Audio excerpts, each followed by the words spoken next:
এয়া আছিল যোৱাকালিৰ কিছু মুহূৰ্ত। প্ৰসাদ খাবলৈ বহুখিনি আলহীয়ে ভিৰ কৰিলে।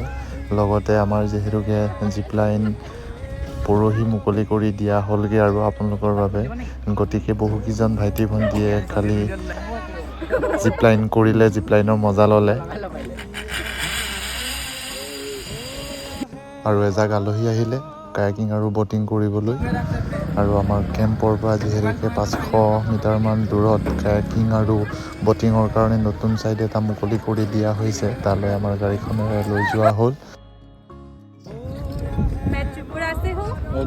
মণিপুৰ অলপ ঘূৰি আহোঁ, ব'টিং কৰি আহোঁ।